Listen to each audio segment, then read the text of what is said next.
Why hello and welcome to my first video of lockpicking. A lot of you have been learning underneath me and some of you want to learn when you come here next. This is the kind of stuff that we'll get down to. Now the lock that I teach people how to pick primarily is the master lock, a nice little lock, fairly inexpensive. You use it for pretty much everything from shutting sheds to other items like things that have chains, bikes, whatever.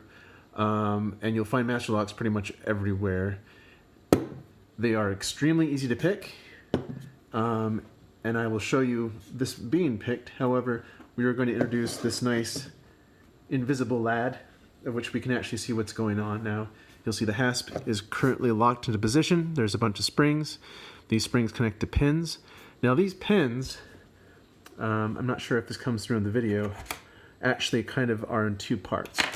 So here I'm going to take my pick and start messing with the pins in the key length. This is the plug that I'm in, and you can see that when I push down these pins that they come into two parts. Now what happens is that you cannot turn this key and the plug without being able to get these pins in the right order so they do not block the ability for this plug to turn. So essentially what I will teach you today is the quick and dirty way of not raking, but actually trying to hit the right pins to make it so that you can turn, like the key, this plug. Now there's a lot of things we're leaving out and it's pretty simplistic, but if you learn this technique you have learned 95% of what you'll need in the world. Now here's my tension tool.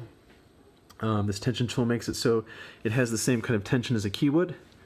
I put a very small amount of pressure on that tension tool, and now I get into a very awkward position to pick it in front of the camera.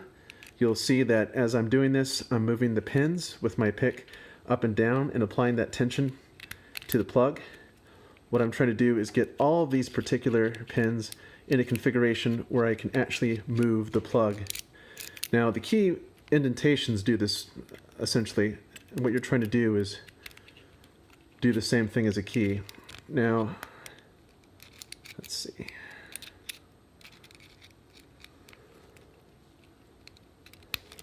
There we go.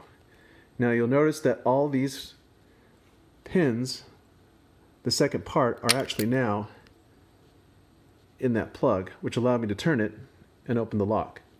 Quick and dirty video, not really going to show you much more. However, let's go ahead and pick a master lock. Again, they look tough, they're hard to cut with tools, and a lot of thieves will be using tools and not picking locks. Picking locks is kind of movie stuff, and if you call me if you lock yourself out of crap. Now this particular lock is kind of a thing that people use on, I don't know, luggage, trunks. As you can see, rather easy to pick.